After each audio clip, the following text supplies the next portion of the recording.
fait, mes chers amours. Waouh, que je suis heureuse de nous reconnecter. Merci d'être là. Merci de prendre votre temps de suivre cette émission du début jusqu'à la fin parce que nous allons parler de choses, il faut vraiment vous arrêter, prendre le temps d'écouter parce qu'il y a certains termes aussi qui ne sont pas nécessairement très connus, très usuels. Donc, il faudrait prendre le temps de s'asseoir pour bien écouter notre invité d'aujourd'hui. Eh bien, il est pasteur de profession, il est producteur et transformateur des graines de jatropha en carburant, donc c'est ce qu'il fait. Donc, c'est un entrepreneur. Il est aussi un acteur très engagé dans le réveil du midi. Mes chers amours, je vous le dis de suite, nous allons avoir des invités variés et qui œuvrent dans des sphères différentes. Donc, ne vous en faites pas, ce n'est pas une question de religion qui prendra le dessus sur ce que nous voulons concocter sur cette chaîne-là. Et vous le savez, c'est une chaîne qui se veut un outil d'éveil et de réveil pour tous nos frères et sœurs à travers le monde. Donc, je vous invite à écouter notre invité, Bampoun Yandja Yempabu, et qui nous vient du Togo. Il va nous parler de beaucoup de choses. Restez vraiment branchés parce que l'émission, elle sera très, très, très, très belle et instructive. Bonne écoute.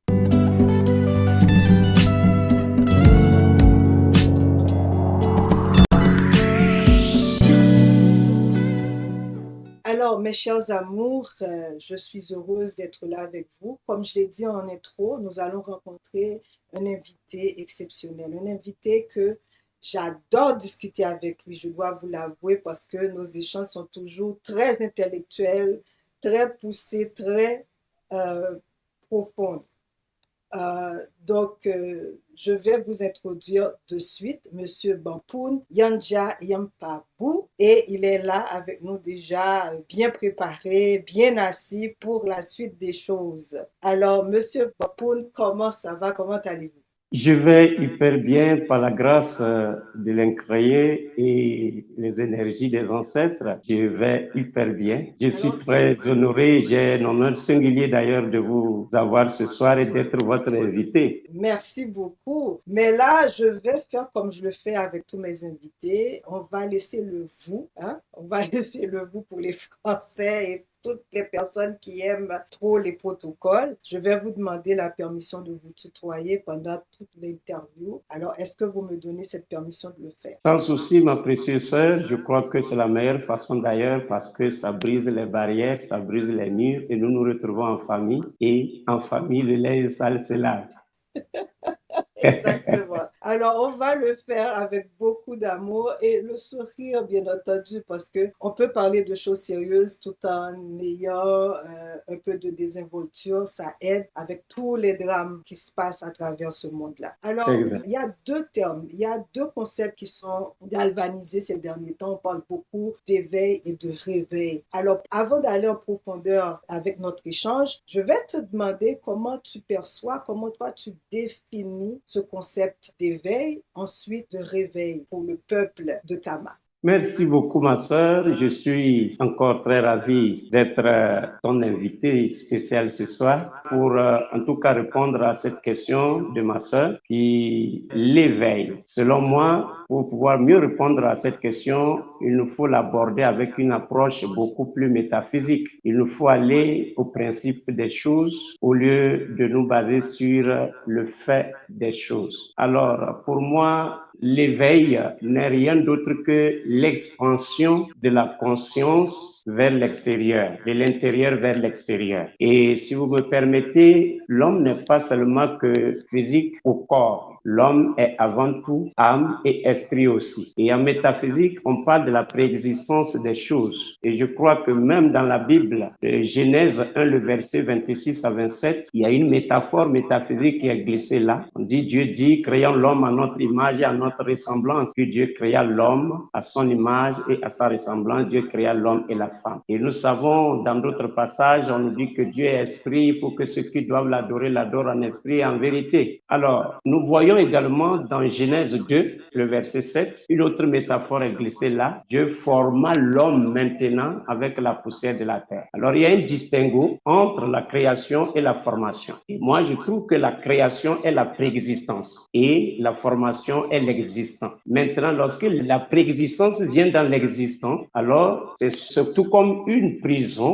L'âme vient incarner un corps, comme l'âme se retrouve dans une prison et seule la mort parfois pourra libérer cette âme de cette prison corps. Parce que nos ancêtres égyptiens percevaient l'incarnation d'une âme dans un corps comme une prison. Le corps était la prison de l'âme. Donc lorsque la création, qui est la préexistence, vient incarner la formation, alors la préexistence vient de rentrer dans une prison. Et il va falloir un processus pour pouvoir libérer de temps en temps la préexistence de l'existence avant la mort. D'où la plupart des sciences africaines sont basées d'ailleurs sur ça. Comment libérer de temps en temps l'âme du corps. Et nous parlons du monde astral et du monde physique. Donc pour moi, l'éveil, c'est l'expansion de la conscience de l'âme de l'intérieur vers l'extérieur. Pour moi, l'éveil, c'est la spiritualisation d'un individu vers sa spiritualité. Voilà ce que je peux dire pour le moment par rapport à l'éveil spirituel. Et donc, quel serait donc cet élément du réveil? Parce que, il semble-t-il, on met toujours les deux côte à côte, parce qu'on va utiliser aussi un langage qui pourrait aider monsieur, madame de tous les jours, le commun des mortels à mieux saisir certaines choses, certains concepts. Donc, pourquoi on associe toujours l'éveil avec le réveil? Avec le réveil. Qu'est-ce que le réveil veut dire alors pour l'être africain? Exactement. Les deux sont intrinsèquement liés, sauf que, comme je le dis, il y a la préexistence, il y a l'existence, il y a la création, il y a la formation. Maintenant, le réveil concerne la formation. Le réveil, c'est tout à fait le contraire. C'est de l'extérieur vers l'intérieur. Et vous serez surpris de voir, ou permettez-moi de vous tutoyer comme on venait de le conclure. N'est-ce pas? Donc, tu seras surpris de constater que le réveil, surtout du midi dans lequel nous sommes, a commencé dans l'ère du Verseau. Nous constatons que c'est une énergie que le cosmos a accordée aux citoyens de la Terre de vibrer à une fréquence de la prise de conscience. Donc ça, c'est de l'extérieur vers l'intérieur. C'est du corps maintenant vers la création. C'est de la formation vers la création. C'est de l'existence vers la préexistence. Donc le réveil, c'est quand les individus prennent conscience de leur situation. C'est tout comme s'ils dormaient et on vient les secouer, on vient les réveiller. Quand on parle du réveil, c'est tout comme il y a eu un sommeil quelque part. Alors on vient,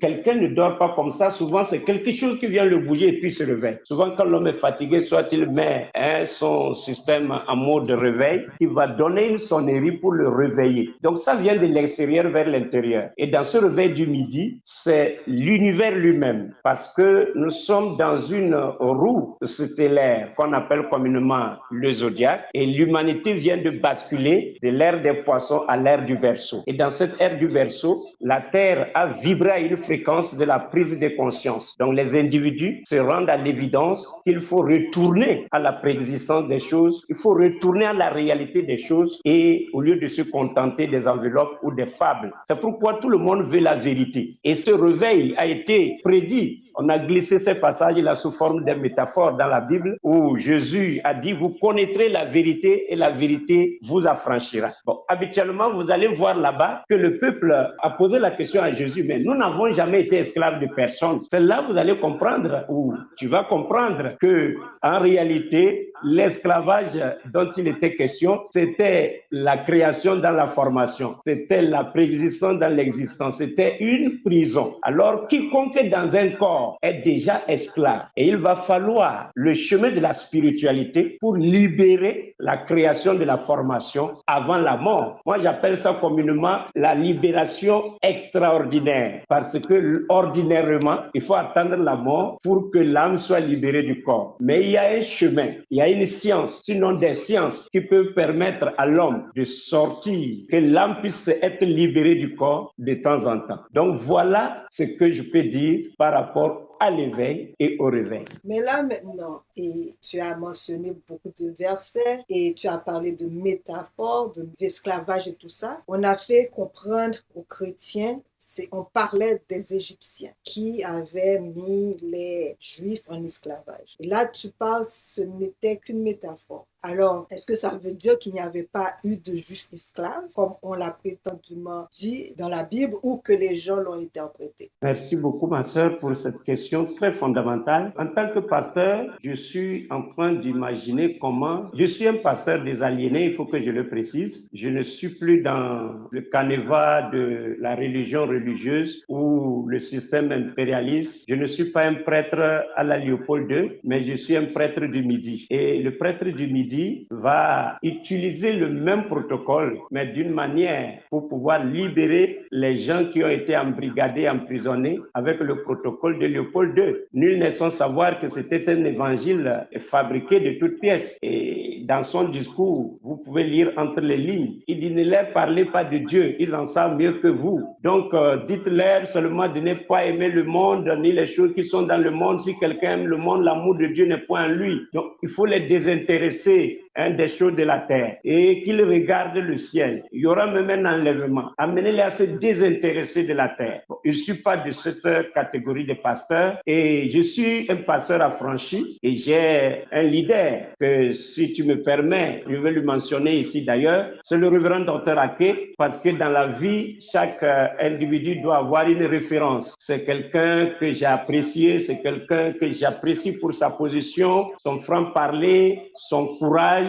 de braver les difficultés pour pouvoir montrer et comment manifester la lumière au milieu de son peuple. Alors, je me pose une question. Le jour où les pasteurs vont découvrir que la Bible, en réalité, est un livre, c'est un bazar d'ailleurs, c'est un ensemble des histoires cooptées ça et là, et il y a le faux dedans, il y a le vrai, mais surtout même le vrai a été codifié. C'est un livre des initiés. C'est d'ailleurs la raison pour laquelle on appelle le livre sacré. Donc quand on dit que quelque chose est sacré, ça veut dire que ça ne doit pas être à la portée des profanes. C'est un document qui doit être dans les mains des initiés, ceux qui seront capables de décoder les codes pour permettre au lecteur ou à l'auditeur d'accéder à la vérité que l'initié voulait faire savoir au peuple. Donc, c'est difficile. J'entends encore la plupart de nos collègues prendre la Bible pour une vérité absolue. C'est comme c'est la parole de Dieu qui est tombée du ciel. Et pourtant, après que moi j'ai accédé à cette vérité, je me rends à l'évidence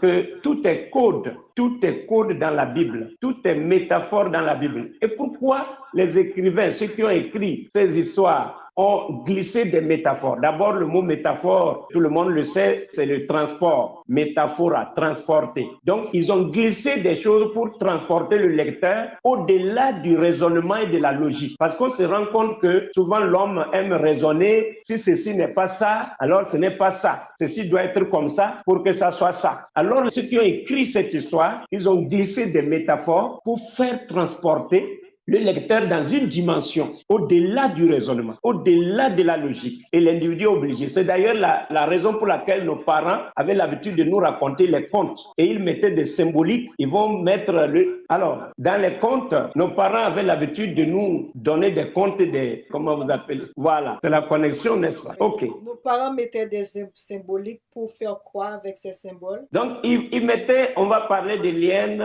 on va parler du lion, on va parler du lièvre. Et vous regardez même Jean de La Fontaine, un initié qui parle dans son truc, le corbeau et le renard, n'est-ce pas, à propos du fromage. Et il parle du maître corbeau. Il utilise le mot maître corbeau. Donc, c'est des codes qu'on utilise en réalité. Bon, je me garde de donner les détails de ce qui est caché derrière cette histoire, mais les profanes appréhendent cela comme si c'était, bon, un corbeau, un corbeau. Un corbeau, c'est le symbole d'un initié. Et le fromage également, c'est un autre code. Donc, tout est code dans la Bible. Et les gens, malheureusement, prennent la Bible comme si c'était un document littéral. On veut comprendre la Bible littéralement. C'est là où il y a des problèmes. Ça crée des extrapolations. Quand on veut comprendre la Bible de façon littérale, ça crée des extrapolations et des interprétations biaisées et erronées. Et c'est ça qui crée la multitude d'églises. Et c'est ça qui aliène davantage notre cher peuple, parce que nous avons un contact, nous avons un pont avec l'incréé. Et ça fait que pour aliéner l'Africain et ses afro-descendants, parler l'air de Dieu, ça a parti de là qu'on peut les avoir. Et c'est là ils ont glissé des choses pour pouvoir nous avoir. Mais à l'ère du verseau, le cosmos nous donne une énergie vibratoire d'une prise de conscience de ne plus nous arrêter à l'enveloppe, mais nous allons aller à l'exigèse. C'est pourquoi d'ailleurs,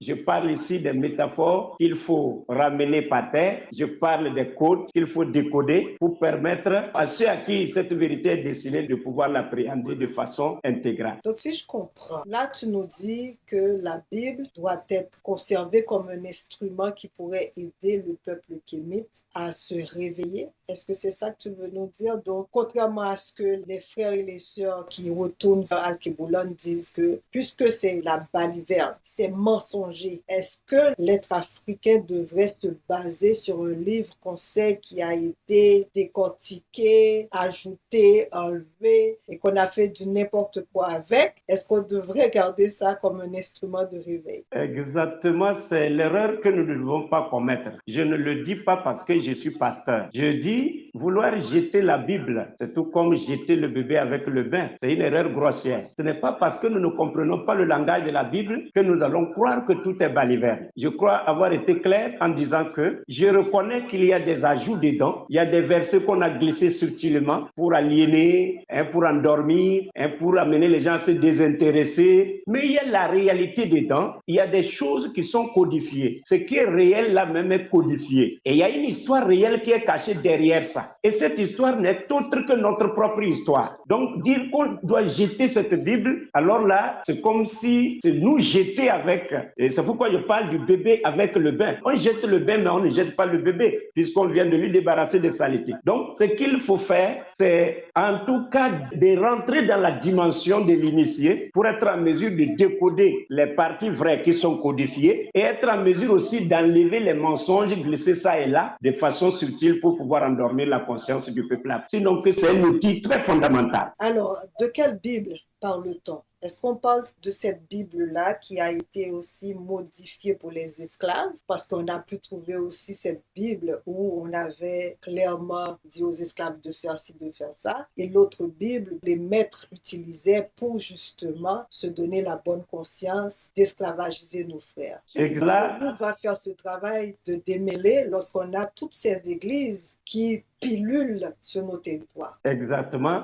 c'est là où le travail doit être fait. Et je crois qu'il y a 3 catégories d'hommes sur la terre qui se disent, il y en a qui, tout le monde dit non, je suis un serviteur de Dieu. Mais moi, je les catégorise en 3 et je peux plus loin les catégoriser en 2. Il y en a qui sont réellement envoyés de Dieu, sont des envoyés de Dieu. Il y en a qui se sont envoyés et il y a aussi qui sont envoyés par les hommes. Donc, plus loin, je peux catégoriser et ceux qui se sont envoyés et ceux qui sont envoyés par les hommes dans un groupe, dans un même panier, et ceux qui sont envoyés par Dieu aussi dans un autre panier. Alors, je dirais que j'ai quelqu'un qui me sert de modèle, c'est le révérend docteur Ake. Voilà l'un des pasteurs. C'est vrai, il y en a encore d'autres, mais j'apprécie son courage et son franc-parler, la manière dont il dit la vérité de façon drue, sans caresser le chien dans le sens du poil. Et si tous les serviteurs de Dieu étaient de sa trempe, je crois qu'on aura la grâce de démêler le faux du vrai et de décoder plus tard même le vrai là. Puisqu'il y a 2 étapes. Premièrement, il faut démêler d'abord le vrai du faux, mais plus loin même, le vrai est codifié. C'est pourquoi, si nous voulons comprendre ça de façon littérale, ça va davantage nous aliéner. Et c'est ça qui a créé ce bazar avec ce peuple que nous sommes. Nous aimons tellement Dieu, comme je venais de le dire tout à l'heure. La seule façon pour l'ennemi de nous berner, de nous rabaisser, de nous confondre, c'est d'utiliser cet outil avec toutes les manières et les astuces, comment il a modifié les choses pour venir nous proposer en nous disant que non, c'est là l'absolu. Voilà le livre qui vient du ciel. Allez même nous faire croire que Dieu est un personnage anthropomorphique. Tout ça là. Mais aujourd'hui, grâce aux énergies du Verseau, le maître de l'univers est en train de saisir certains serviteurs de Dieu qui sont en train de nous prouver que vraiment Dieu en réalité est une énergie. Dieu n'a jamais été un personnage anthropomorphique. Dieu n'est pas une personne physique assise quelque part qui envoie certains en enfer et qui envoie d'autres au paradis. Donc, voilà ce qui doit être fait. Le livre doit être gardé, mais il nous faut des hommes de Dieu capables de démêler le vrai du faux et d'aller plus loin pour décoder les métaphores métaphysiques dans le vrai pour que la lumière soit pour le peuple de l'Alliance. Je sais que c'est controversé ce que tu dis là parce que beaucoup de nos frères qui sont réveillés depuis fort longtemps et qui font des recherches justement sur l'Afrique, Omotunde Kalala, s'il était vivant, il allait dire, moi je ne crois pas à cette histoire de réveiller un peuple avec les mêmes instruments qu'ils ont utilisés pour nous mettre dans cet état-là. Mais ça, on peut y revenir et je crois à un certain moment, on va tout simplement laisser aux gens de décider de ce qu'ils pensent. Ce qu'on doit savoir, là où il y a la dot, c'est là où il y a l'antidote. Et le médecin n'utilise pas autre chose pour guérir quelqu'un qui est victime de la rage, quelqu'un qui est mordu par un chien enragé, que d'utiliser le venin d'un chien enragé pour le guérir. C'est le venin du serpent qu'on utilise pour guérir encore celui qui est victime de la morsure du serpent. Donc, sans passer de ce document, il y aura un problème quelque part aussi. Je ne dis pas que c'est l'absolue vérité, mais je dis que ça fait partie des instruments que nous devons utiliser pour réveiller ce peuple. Parce qu'il faut reconnaître que nous sommes dans le monde, dans l'univers du christianisme. Il y en a qui sont dans l'islam, il y en a qui sont dans beaucoup de choses. Bon, chacun, nous sommes dans les faits. C'est pourquoi je disais qu'il nous faut une approche métaphysique pour nous entendre. Lorsque nous retournerons vers les principes, vous verrez que le principe est le même. Mais dans les faits, vous verrez la divergence. Alors, on va laisser aux gens de voir cette différence-là, de vivre et l'expérience de ces faits et de tout ce qui l'entoure. Mais maintenant, l'Afrique, on sait, on a utilisé plusieurs forces contre elle, une force religieuse, je dirais pas spirituelle, parce qu'on s'entend, il y a une grande différenciation entre la religiosité et la spiritualité. On a utilisé aussi ses ressources contre elle, c'est-à-dire que tout ce qu'elle possède de terre, de l'air et les ressources humaines. Alors, sur quoi on doit se baser ou mettre l'énergie pour que cette Afrique-là se réveille réellement? Parce que je pose cette question sachant que tu es aussi un entrepreneur. Donc, sur quoi devrions-nous réellement mettre l'énergie pour que ce réveil nous soit bénéfique? Merci beaucoup, ma précieuse sœur, pour cette question que je trouve très importante. Je crois que les Égyptiens parlaient du djed, le pilier, l'équilibre, le fondement. Je crois que vous êtes en train de toucher le point névralgique puisqu'il faut un décollage de cette Afrique. Et pour moi, il faut une reconversion du mental africain. Je vois que l'Africain a un mental propre à lui, mais les codes dans son mental ne sont pas adaptés à son mental africain. Et c'est ça d'ailleurs l'aliénation, c'est ça la dépendance, c'est ça le repli sur soi, c'est ça le manque de capacité. L'Afrique s'est vue arracher son identité culturelle et à travers le système éducatif, on a inoculé des codes qui ne sont pas nos codes à nous dans notre mental. Ça fait que nous avons un mental africain, mais nous pensons européen parfois. Et j'aimerais vous parler d'un élément sacré qui concerne l'éveil et le réveil. Au fait, c'est une glande, un organe qu'on appelle la glande pinéale, qui est un pont, sinon que c'est un organe d'une double nature. Ça veut dire qu'il interagit entre le monde astral et le monde physique. Le problème de l'Afrique est avant tout spirituel. Et pour moi, je trouve que vouloir solutionner le problème africain en écartant l'axe spirituel, nous aurons passé à côté. L'Africain, grâce à ses codes ou à ses religions ou je ne sais quoi, il ne s'intéresse de rien. Vous imaginez à quelqu'un, moi je parle en tant que pasteur, celui qu'on a promis que bientôt, il y a un enlèvement, il va monter bientôt. Et vous lui demandez de s'intéresser aux choses de la terre. Vous lui demanderez de construire une maison. Vous lui direz de faire ceci, de faire cela. Il ne s'intéresse plus de rien. Le problème de l'Afrique est avant tout spirituel. Il nous faut attaquer l'intérieur Parce que le développement de l'Afrique doit être intégral. Ce n'est pas ce qui se passe, on a fait autoroute, on a construit un pont, on a construit des gratte-ciel. Moi, j'appelle cela l'enveloppement. Ce n'est pas le développement. Parce que le développement doit être intégral. C'est de l'intérieur vers l'extérieur. Et je suis contre l'enveloppement. Je suis contre même l'importation même des technologies. Je voudrais qu'on laisse l'Africain lui-même réfléchir par rapport à ces problèmes qui l'entourent. Puisque nous sommes les fils de Djibouti, nous sommes les fils de Betchalil, nous sommes les fils d'Imhotep. Il y a le sang là et les gènes là qui coulent en nous. La technologie avant tout est africaine. Mais aujourd'hui, les gens sont venus prendre notre technologie, ils l'ont falsifiée, ils veulent nous la ramener. Et puis bon, on accepte, on est là dans la dépendance. Et des fois, on dit non.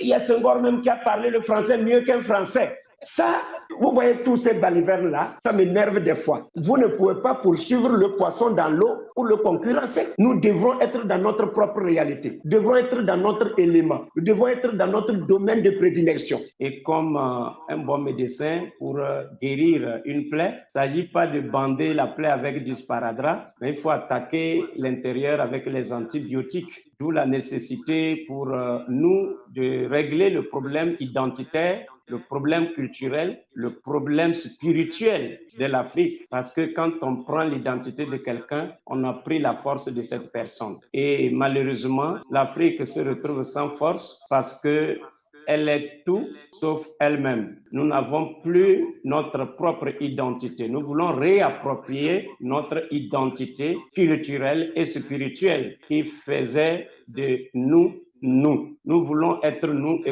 et jamais comme les autres. Et vous allez voir, l'aliénation s'est produite d'abord dans la dimension spirituelle avant de s'extérioriser. Et que ça soit au temps de la traite négrière, que ça soit au temps de la colonisation, que ça soit au jour du néocolonialisme dans lequel nous vivons avec toutes ces formes, il faut reconnaître que c'est la dimension spirituelle qui est d'abord affectée avant que cela ne s'extériorise. Je m'explique. Vous allez voir les prêtres, les prétendus prêtres, ils n'étaient pas des prêtres, mais c'était des sociologues, c'était des psychologues, c'était des métaphysiciens, c'était des gens qui étaient venus juste pour étudier les Africains, pour savoir le côté faible des Africains pour pouvoir les frapper. Et ils savaient du fonctionnement du mental d'un individu. C'est pourquoi je vous ai parlé tout à l'heure d'une glande, la glande pinéale, qui est un organe sacré, qui a une double nature dans ce sens que cet organe est comme un pont entre le spirituel et le physique. Et on appelle cet organe-là l'épicentre de l'illumination ou de la clairvoyance. On l'appelle même le siège de l'âme. Et vous n'êtes pas là sans savoir que l'éveil part de l'âme vers l'extérieur et le réveil part de l'extérieur vers l'intérieur. Donc cet élément qui doit jouer ce mécanisme d'échange, de transport d'informations de part et d'autre, ils l'ont abîmé. L'Africain a vu sa glande pinéale calcifiée par plusieurs manières, à travers les vaccins, à travers le chlore dans les eaux de surface qu'on appelle communément eau de barrage ou eau de robinet, à travers du fluor par les pâtes dentifrice. On a calcifié cette glande. Or, cette glande, la glande pinéale, ou cet organe constitue la clé de l'éveil spirituel et de nos capacités psychiques. Donc, à partir du moment où cet organe est abîmé, vous ne serez pas surpris de voir que c'est l'Africain qui va combattre un autre Africain qui cherche à lui réveiller ou qui cherche à l'éveiller. J'entends le professeur Kwesi Gomez se plaindre de son côté. Vous voyez les Nathalie Yamb, les Ugunchi Béanzin, les Semikeba, les Franklin Nyamsi, même toi, ma sœur, qui est dans le domaine de la communication, parce que dans ce réveil, il nous faut tous les canaux pour pouvoir réveiller ce peuple. Et vous, je vous apprécie, je t'apprécie. Permettez-moi par moment de vous voyez, de vous tutoyer. Donc ça arrive. Avant que ces gens ne viennent aliéner les Africains, ils ont utilisé tous les canaux, les moyens de la communication, les moyens historiques, les moyens financiers, les moyens sanitaires, les moyens sociologiques, les moyens psychologiques, les moyens métaphysiques. Donc, ils ont utilisé tous ces canaux-là pour venir nous mélanger. Vouloir réveiller ce peuple en contournant ces maillons-là, je vois qu'il y aura quelque chose qui va clocher quelque part. Donc, il n'y a que les Africains, lorsqu'on veut le réveiller, c'est lui qui vient dire non, vous là, on ne veut pas, c'est les Africains qui tuent les Africains. Quelqu'un l'a dit, j'ai écouté sa vidéo, on dirait c'est un Béninois, il disait 95% des leaders africains qui ont été assassinés par leurs propres frères. Vous voyez, ça veut dire qu'il y a quelque chose qui ne va pas. Alors, cette glande pinéale, qui est cet organe sacré, on l'appelle la molécule de l'esprit. La glande pinéale est appelée quelque part la molécule de l'esprit parce cette glande sécrète une hormone qu'on appelle le diméthyltryptamine. Et c'est d'ailleurs cette hormone qui est à la base de l'inspiration et de l'éveil spirituel, l'éveil de conscience qui est à la base de nos capacités psychiques. Donc à partir du moment où ces gens-là ont étudié le fonctionnement du mental, humain d'abord avant tout dans le général et plus particulièrement l'africain. J'espère que tu connais cette histoire du Crabus africanus. Le Crabus africanus, c'est l'esprit du crabe africain. Il suffit de prendre 2 crabes pour mettre dans un panier. Vous pouvez aller divaguer, faire tout ce que vous voulez. Vous reviendrez les voir dans le panier parce que quand l'un tentera de sortir, l'autre va l'attirer vers le bas. Donc, si c'est un crabe, il va faire tout pour sortir. Il suffit d'avoir 2 crabes et puis vous ne fermez même pas votre panier. Donc, l'Africain est dans cette posture-là. J'écoutais le ministre des Affaires étrangères malien qui disait que même si Bill Gates était en Afrique, il ne serait pas le Bill Gates qu'on connaît aujourd'hui. L'Africain est capable de contourner la boutique de son frère pour aller payer chez un Libanais. L'Africain est capable de contourner la boutique de son frère pour aller vers un Français. Bon, il faudrait qu'on corrige ce truc-là. Et regardez même notre façon de nous revêtir. C'est pourquoi j'ai dit d'ailleurs que nous n'allons pas rejeter la Bible parce qu'il y a une prophétie en Égypte qui avait été dite plutôt que les Africains vont se désintéresser même. On disait là que, je crois que c'est dans Ésaïe 19, le verset 8 ou 9, quelque chose comme ça. Il est dit là-bas que ceux qui tissent le linge va aller connaître un chômage. Ça veut dire que les Africains allaient se désintéresser de leur propre toile pour aller se revêtir en Occident. L'Africain est capable de débourser 1 million de francs CFA pour s'acheter une veste, cravate et puis des chaussures depuis l'Italie. Celui qui sort de l'argent s'appauvrit, celui qui encaisse de l'argent s'enrichit. Dans ce réveil, il faudrait une sensibilisation à la base. Il nous faut revenir. Et Thomas Sankara l'a dit dans un de ses discours, il dit nous devons consommer ce que nous produisons et nous devons produire ce que nous pouvons consommer car c'est l'unique façon de vivre africain et de vivre digne. J'ai écouté un blanc qui disait quelque part, croyez-vous que vos ancêtres seront d'accord de vous voir, vous pasteurs, qui êtes habillés comme ceux-là qui les torturaient par le passé? Vous croyez que vous aurez leur caution ou leur bénédiction? C'est une vérité. On dit, ça s'appelle la vérité blessante. Oui, c'est une vérité blessante. C'est vrai. Les gens ont dit, non, le blanc là, pourquoi il dit ça?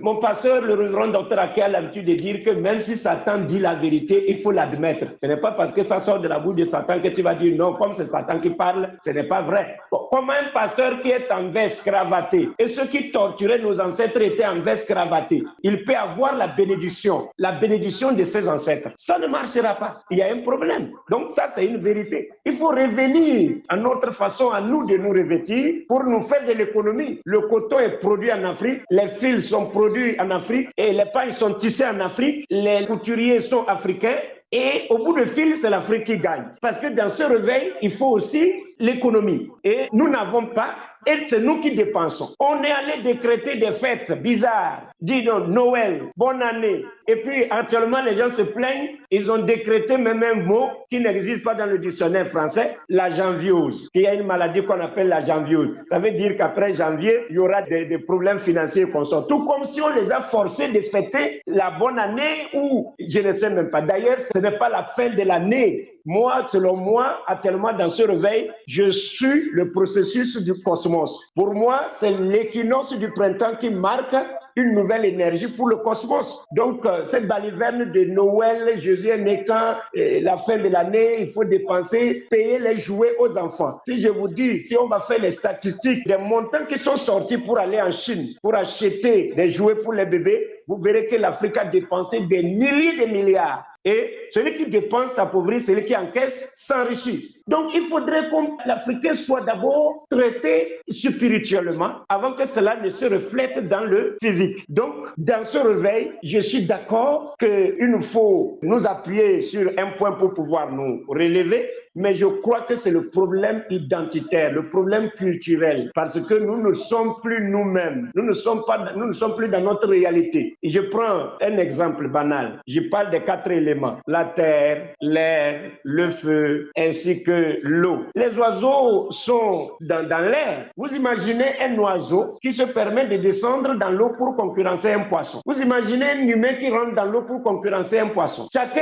est meilleur dans sa propre réalité. À partir du moment où on nous a volé notre identité, on nous a volé notre force, on a volé notre spiritualité, on nous a mélangés. Nous sommes tous sauf nous-mêmes. Et c'est malheureux, très malheureux, qu'il va falloir une prise de conscience. Il faut décalcifier d'abord cette glande pinéale dont je parlais tout à l'heure, qui est un organe de double nature, qui sert de pont entre l'astral et le physique. Comme ça, si nous voulons réveiller la conscience des Africains dans la dimension spirituelle, il va falloir que nous puissions envoyer des informations là pour pouvoir prendre conscience qu'il y a quelque chose qui ne va pas et il faut faire quelque chose. Vous voyez des gens, des Africains qui vivent dans une dépendance notoire. Nous sommes incapables d'assurer notre propre sécurité. Il faut des bases militaires pour défendre les Africains. Et d'ailleurs, qui combat les Africains, vous serez surpris que c'est les mêmes gars qui ont armé certains Africains contre les Africains. Ce n'est pas là le problème. Moi, ce qui me préoccupe, comment ils arrivent à nous manipuler. C'est là qu'il faut régler le problème. Parce que s'il n'y a pas un corruptible, il n'y aura pas le corrupteur. Il faut que l'individu soit corruptible pour que le corrupteur puisse le corrompre. Je ne sais pas si je m'explique mieux. Donc, c'est parce que nous sommes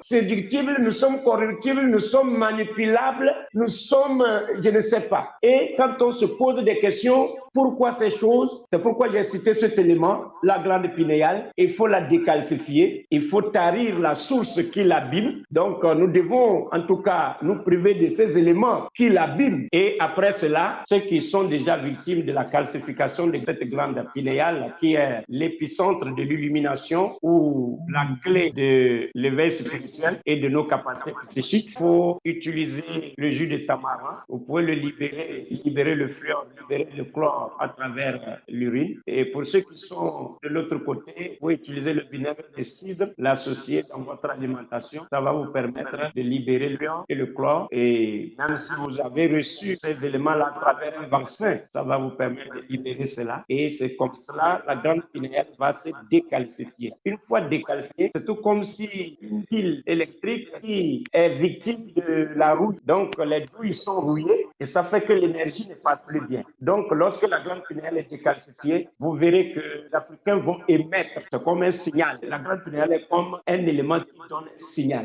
Les ondes, ça va vibrer. D'ailleurs, là le mot, avec l'ailier, la communication ne se fait pas de façon verbale. Ça se fait de façon fréquentielle et de façon vibratoire. Donc, lorsque nous vibrons, Dieu nous répond en fréquence. Et ça va permettre aux Africains d'être bénéficiaires de cette énergie du Verseau qui régit sur tous ceux qui sont sur la terre. Et c'est ainsi que les gens prendront conscience de leur situation et ils vont entreprendre la stratégie pour s'en sortir. Ça, c'est un élément. Le second élément, les messieurs ont étudié toujours le mental humain et ils ont constaté que notre mental, notre cerveau est constitué de 3 cerveaux. Le cerveau reptilien ou le cerveau limbique, et plutôt le cerveau reptilien ou le cerveau ancestral, qu'on appelle encore le cerveau de survie ou le cerveau d'adaptation. Après ce cerveau vient le cerveau limbique ou le cerveau émotionnel. Et après vient maintenant le cerveau du raisonnement. Maintenant, lorsque l'individu est traumatisé, alors le cerveau reptilien ou ancestral ou d'adaptation ou de service, lui, il vient pour protéger l'individu du danger. Et en voulant protéger l'individu du danger, ça empêche l'individu,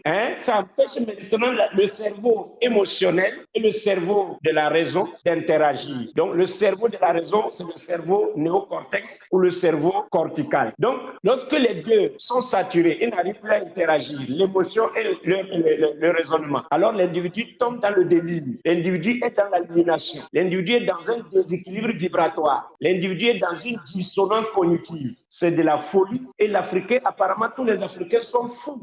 Aujourd'hui, quand on nous voit, les gens là, ils nous manipulent. Pourquoi l'Africain a subi du traumatisme lié à la traite négrière? L'Africain a subi du traumatisme lié à la colonisation. L'Africain subit le traumatisme lié au néocolonialisme et toutes ces différentes formes ou diverses formes. Donc, dans cette situation, le cerveau reptilien, qui est le cerveau de protection ou de survie, est obligé de rentrer dans la danse pour protéger l'individu. Et ça fait que l'individu fait un repli sur soi. D'où la langueur dont la Bible parle dans Lévitique 26, le verset 39.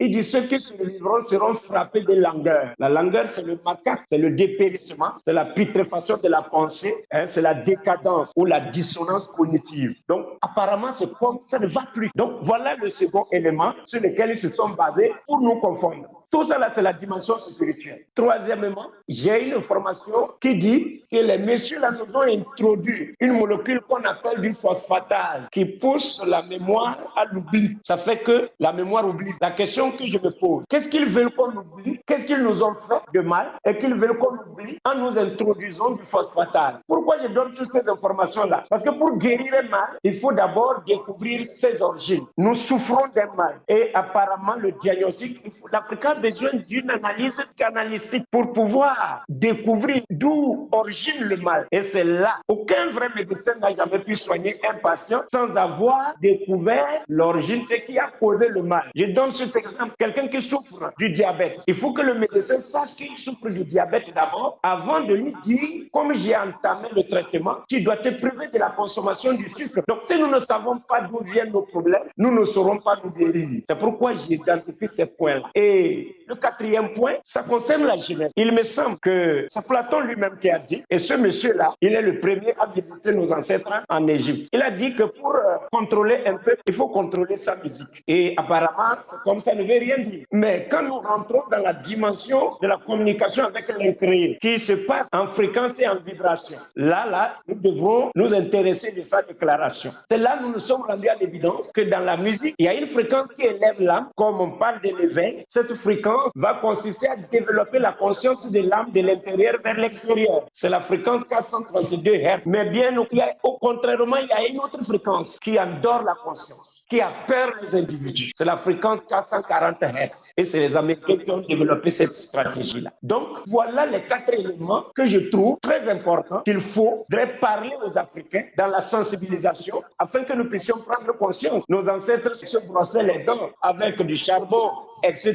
Ils n'avaient pas besoin du fluor. Et leurs dents étaient plus blancs que le kaolin. Ils utilisaient même certains trucs en bois là. Jusqu'alors, on en utilise. C'était propre. Mais aujourd'hui, nous sommes tellement civilisés. Et bon, il faut du fluor. Celui qui utilise le bois, il n'est plus dans le style, il n'est plus vraiment encore à l'état précambrien. Et c'est ça qui nous fatigue. Ça fait qu'on se pose la question, pourquoi cette jeunesse ne prend pas conscience de son état? Pourquoi les Africains ne sont pas conscients de leur état? Pourquoi les Africains veulent vivre toujours dans une dépendance notoire, militairement, politiquement, sanitairement, et financièrement, même technologiquement? Est-ce que l'Afrique manque des cerveaux? On parle même bien au contraire de la fuite des cerveaux. Donc il faudrait que vraiment une sensibilisation en bonne et due forme soit menée. Moi, je suis pasteur, je le ferai et je le fais d'ailleurs déjà à mon niveau. Je voudrais que chacun prenne cette responsabilité, qu'il doit falloir qu'on sensibilise la masse. Parce que les gens là ont touché tous les points, tous les secteurs, même le domaine environnement. Ils ont commencé par rarifier nos espèces végétales qui servaient de thérapie et consorts.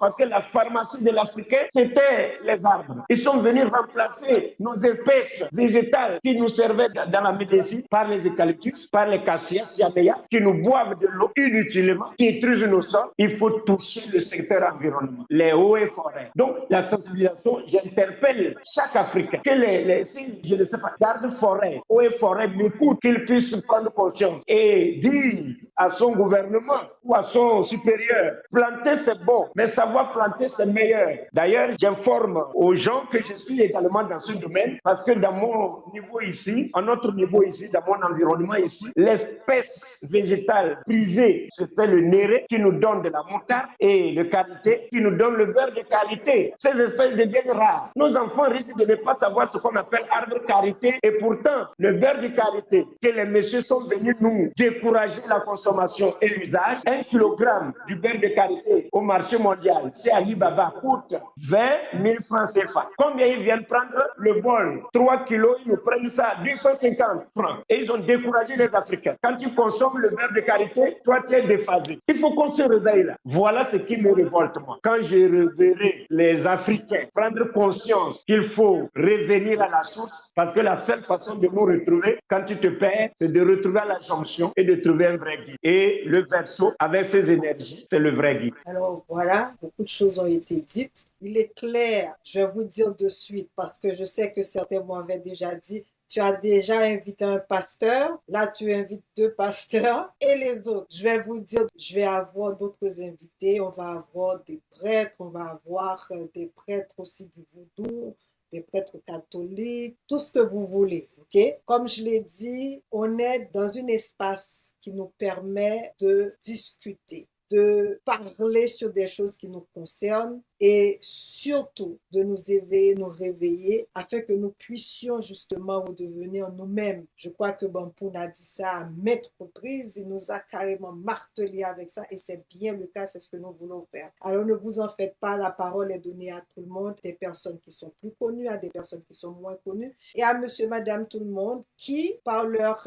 activités, influencent positivement nos communautés. Donc, soyons patients. Alors, pour clore, parce qu'on a beaucoup de choses à nous dire, et on va revenir, comme j'ai dit, chaque invité obtient la clé de la maison, donc ils peuvent venir à n'importe quel moment et revenir parce que les conversations sont enrichissantes et nous voulons aussi vous faire découvrir toutes les sphères, nos invités. Et je crois, Bampoun, tu vas y revenir, n'est-ce pas, pour parler aussi de l'entrepreneuriat parce que tu agis aussi sur quelque chose d'assez intéressant. On parle de production et transformation de graines de jatropha et on va revenir parce que les gens doivent bien comprendre ce que c'est et ce que ça mange en hiver, comme on dit au Québec. Alors, pour conclure, tu as déjà donné quelques pistes de solutions pour le nettoyage de cette glande-là, la glande pinéale, mais est-ce que finalement, au-delà de la spiritualité, qu'est-ce que l'Africain, est-ce que l'Africaine peut faire pour reprendre son destin en main et qu'on puisse nous développer à tous les niveaux psychosomatiquement? Ok, comme je le disais tantôt, vous voyez une lampe à pétrole, il faudrait que l'huile soit propre ou le carburant qui est dedans, sinon la lampe va fumer ou la lampe risque de s'éteindre. Donc c'est pourquoi j'ai dit que nous devons d'abord assainir l'intérieur vers l'extérieur. Alors, il ne faudrait pas que nous nous victimisons, nous restons dans la victimisation. Oh, nous avons été victimes de la traite des négrières, nous avons été victimes de la colonisation, nous sommes victimes du néocolonialisme. Je crois que même si les gens refusent de nous éduquer, nous devrons nous auto-éduquer. Et je crois que nous sommes au bon moment dans ce réveil où, plus précisément, il y a une énergie qui nous est favorable parce que c'est la montée de la société en mémoire collective. Vous voyez que nous passons du monde sous la gouverne verticale vers le monde sous la gouverne horizontale. La pyramide est inversée. C'est la société chitonienne, la société en mémoire collective. L'individualisme aberrant n'a plus sa raison d'être. Aujourd'hui, le problème de l'un, c'est le problème de l'autre, chez les Africains. Et nous voyons déjà l'AES qui s'est mise en place et je crois que c'est l'embryon des États-Unis, l'Afrique. J'aimerais encore ici réitérer l'appel lancé par le doyen, le patriarche Théophile Obenga. Il nous faut briser ces lignes imaginaires, libériens, ghanéens, nigériens, burkinabés, togolais, etc. C'est des lignes imaginaires. Ce n'est même pas visible à l'œil nu. C'est les gens là qui sont venus pour nous aider, désintégrer, pour pouvoir nous vaincre. Parce que unis nous vaincrons, mais divisés nous sommes vaincus. Alors, j'aimerais que les gens prennent au sérieux cet appel pressant que le patriarche a lancé depuis la Suisse lorsque nous étions à la conférence d'Abidjan. Il a dit, dites toujours, je suis africain du Congo, je suis africain du Mali, je suis africain. Donc nous avons un dénominateur commun. C'est pourquoi je parlais au prime abord que pour que nous puissions aller de façon harmonieuse, de façon collégiale dans ce réveil, il va falloir que nous puissions retourner au principe des choses et non nous arrêter seulement aux faits. Si nous sommes aux faits, vous verrez que bon, chacun dira, par le passé, la CEDEAO était sur le point d'aller attaquer ses frères de l'autre côté. Bon, c'est quelle folie. Vous voyez que s'il n'y a pas la frontière, si nous sommes tous Africains, comment un Africain va aller se battre contre un Africain? Je peux comprendre que l'Africain se lève pour se battre contre un Américain, contre un Occidental ou un Asiatique, mais un Africain contre un Africain, c'est vraiment aberrant. Donc, pour que nous puissions réussir ce réveil, aller de façon harmonieuse, c'est vrai, nous n'allons pas, on dit souvent que ce serait une mauvaise stratégie de penser que nous allons accepter la pensée des uns et des autres. Non. C'est pourquoi j'interpelle chacun qu'on retourne au principe des choses. La musulman sera d'accord avec le chrétien sera d'accord avec un franc-maçon serait d'accord avec celui qu'on a appelé animiste ou quoi, je ne sais. Mais nous avons, le principe est le même quelque part. C'est dans les faits qu'on voit la divergence et qu'on sort. Donc, après avoir réglé le domaine spirituel, voilà l'attitude que nous devons adopter pour le relèvement de l'Afrique. L'Afrique doit se réveiller, les afro-descendants doivent se réveiller. Nous sommes un et indivisibles et ils ont essayé de nous mélanger, mais l'heure est arrivée pour nous de laisser tomber nos barrières et nous réunir comme deux branches qui se lient. La métaphore est utilisée d'ailleurs dans Ézéchiel 37. Vous me permettez, parce que c'est mon premier matériel didactique en tant que pasteur, il a parlé de deux arbres qui devaient se réunir. Donc les afro-descendants, les fils et les filles de l'Afrique, éparpillés ça et là, reviendront se joindre avec ceux qui sont restés et ensemble, nous allons retrouver notre âme dans le concert des nations. Que l'incréé bénisse tous les Africains et tous les afro-descendants éparpillés ça et là. Merci beaucoup, merci Bampoun. Ça a été un plaisir, comme vous l'avez vu, de l'écouter et de discuter avec lui. Alors, il reviendra, c'est certain, parce que tous nos invités reviennent à un certain moment donné parce qu'on a beaucoup à se dire. Merci d'avoir été là, merci d'avoir suivi du début jusqu'à la fin de cet entretien-là. Nous vous espérons le dimanche après pour une nouvelle émission. Sur ce, je vous laisse dans l'amour, dans la joie et je vous dis tous Kebe Jam Palagé. Bisous, beaucoup d'amour et à la prochaine émission. Kebe Jam Palagé. Qu'il ait créé vous bénisse et qu'il bénisse votre édition. Merci beaucoup, merci. À la prochaine.